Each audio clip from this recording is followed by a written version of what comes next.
സുപ്രഭാതം editorial 2026 July 23 വ്യാഴം. ഉത്തരം മുട്ടുമ്പോൾ ഉയരുന്ന ലാത്തികൾ.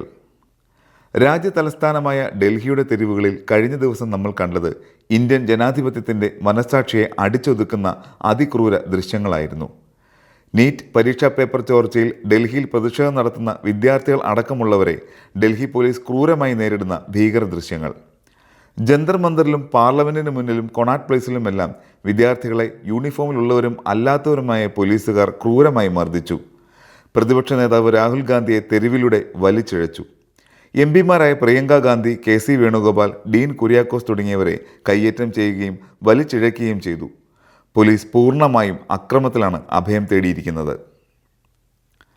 ഡൽഹിയിലെ സമരവേദിക്ക് 5 കിലോമീറ്റർ ചുറ്റളവിലുള്ള മെട്രോ സ്റ്റേഷനുകൾ അടച്ചുപൂട്ടിയിരിക്കുന്നു.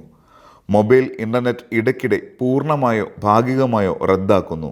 ആത്മവിശ്വാസമുള്ള സർക്കാർ സമാധാനപരമായ പ്രതിഷേധത്തെ പൗരരുടെ ആശങ്കകൾ പ്രതിഫലിക്കുന്ന കണ്ണാടിയായാണ് കാണേണ്ടത്. പകരം ആത്മവിശ്വാസമില്ലാത്ത ഭരണകൂടം അതേ കണ്ണാടിയെ ശത്രുവായി കണ്ട് ലാത്തി കൊണ്ട് തച്ചുടയ്ക്കുന്നു. ആ കണ്ണാടി കഷ്ണങ്ങൾ രാജ്യപൗരരുടെ രക്തക്കുഴലുകൾ മുറിച്ചു കീറുമ്പോൾ ജനാധിപത്യ വിശ്വാസികൾക്ക് അതെങ്ങനെ കണ്ടില്ലെന്ന് നടിക്കാനാവും? ആയുധമില്ലാത്ത യുവാക്കൾക്കെതിരെ പോലീസ് ലാത്തി ഉയർത്തുന്ന ദൃശ്യം പോലീസ് സ്റ്റേറ്റിന്റെ അടിച്ചമർത്തലിനെയാണ് ഓർമ്മിപ്പിച്ചത്. പ്രതിഷേധത്തെ ക്രമസമാധാന പ്രശ്നമായി മാത്രം കാണുന്ന ഭരണകൂടത്തിന്റെ സമീപനം യുവജനങ്ങളുടെ ആശങ്കകൾ മനസ്സിലാക്കാനുള്ള രാഷ്ട്രീയ ഇച്ഛാശക്തിയുടെ അഭാവമാണ് വെളിപ്പെടുത്തുന്നത്. ജന്തർ മന്ദറിൽ നിന്ന് പ്രതിഷേധക്കാർ മാർച്ച് ചെയ്തു നീങ്ങിയ പാർലമെന്റ് പരമോന്നത ജനാധിപത്യ വേദിയുടെ പ്രതീകമാണ്. തെരുവുകളിൽ ഉയർന്ന വിദ്യാഭ്യാസത്തിൻ്റെയും തൊഴിലിൻ്റെയും ചോദ്യങ്ങൾ ഒടുവിൽ പാർലമെൻറ്റിൻ്റെ ഗൗരവ ചർച്ചകളിലേക്ക് എത്തേണ്ടതുണ്ട്. അതാണ് ജനാധിപത്യത്തിൻ്റെ സ്വാഭാവിക യാത്ര. ആ യാത്രയെ ബാരിക്കേഡുകളും ലാത്തികളും കൊണ്ട് തടയുന്നത് ഭരണഘടനയുടെ ആത്മാവിനോടുള്ള വെല്ലുവിളിയാണ്. പോലീസ് അതിക്രമത്തോടെ സമരം ശക്തമാവുകയാണെന്നാണ് ഡൽഹിയിൽ നിന്നുള്ള റിപ്പോർട്ടുകൾ സൂചിപ്പിക്കുന്നത്. യുവജനങ്ങളുടെ ഭാവിയെക്കുറിച്ചുള്ള ചോദ്യങ്ങൾക്ക് മറുപടി നൽകാതെ അവരെ നിശബ്ദരാക്കാൻ ശ്രമിച്ചാൽ പ്രതിഷേധങ്ങൾ അവസാനിക്കില്ലെന്നതാണ് ഡൽഹിയിലെ സംഭവങ്ങൾ നൽകുന്ന മുന്നറിയിപ്പ്. വിദ്യാഭ്യാസ മന്ത്രി ധർമ്മേന്ദ്ര പ്രധാന്റെ രാജി ആവശ്യം പോലും മഞ്ഞുമലയുടെ മുകൾ ഭാഗം മാത്രമാണ്. അതിനടിയിൽ ഒളിഞ്ഞിരിക്കുന്നത് സമത്വപരവും അർത്ഥവത്തുമായ ഗുണമേന്മയുള്ള വിദ്യാഭ്യാസത്തിനായുള്ള ആവശ്യമാണ്. എല്ലാവർക്കുമുള്ള തൊഴിലവകാശ ആവശ്യമാണത്. പ്രശ്നങ്ങൾ നേരിട്ട് ബാധിക്കപ്പെട്ടവരെക്കാൾ കൂടുതലായി നാളെ ഈ ദുരവസ്ഥ തങ്ങളെയും ബാധിച്ചേക്കാമെന്ന് മനസ്സിലാക്കി എത്തിയവരാണ് പ്രതിഷേധത്തിൻ്റെ മുഖ്യശക്തി. രാജ്യത്തെ വിദ്യാഭ്യാസ തൊഴിൽ സംവിധാനം തകർന്നുവെന്ന് അവർ തിരിച്ചറിഞ്ഞിരിക്കുന്നു. വിദ്യാഭ്യാസവും തൊഴിലില്ലായ്മയും പരസ്പരം ബന്ധപ്പെട്ട ദേശീയ പ്രതിസന്ധികളാണ്. ഇന്ത്യ ലോകത്തിലെ ഏറ്റവും വലിയ യുവജന സംഖ്യയുള്ള രാജ്യമാണെന്ന് ഭരണകൂടം അഭിമാനത്തോടെ പറയാറുണ്ട്. എന്നാൽ ആ യുവജനങ്ങളുടെ ഭാവി നിർണ്ണയിക്കുന്ന പരീക്ഷാ സംവിധാനത്തിൽ വിശ്വാസം നഷ്ടപ്പെടുമ്പോൾ പ്രത്യാഘാതം രാഷ്ട്രീയത്തെക്കാൾ വലുതാണെന്നും അത് ലാത്തി കൊണ്ട് അടിച്ചമർത്താനാവില്ലെന്നും അവർക്ക് ബോധ്യമില്ലാത്തത് എന്താണ്? വിദ്യാഭ്യാസത്തിലെ അനീതി തൊഴിലില്ലായ്മയെ വർദ്ധിപ്പിക്കും.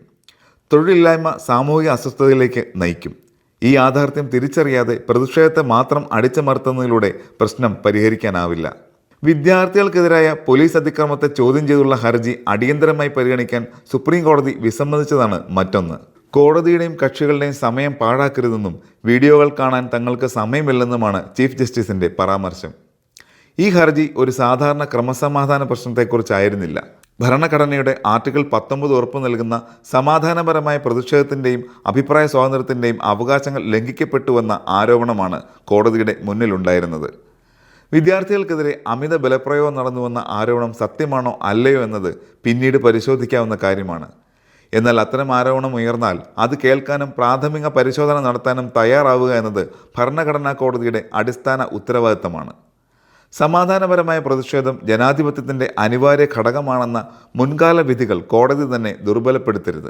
ഭരണകൂടം അക്രമം കാട്ടുമ്പോൾ പൗരർക്ക് നീതിന്യായ വ്യവസ്ഥയുടെ വാതിലുകൾ പോലും എളുപ്പത്തിൽ തുറന്നു കിട്ടില്ലെന്ന സന്ദേശമാണ് ഇത് രാജ്യത്തിന് നൽകുക. ജനാധിപത്യത്തിൻ്റെ ചരിത്രം പഠിപ്പിക്കുന്ന ഒരു വലിയ സത്യമുണ്ട്.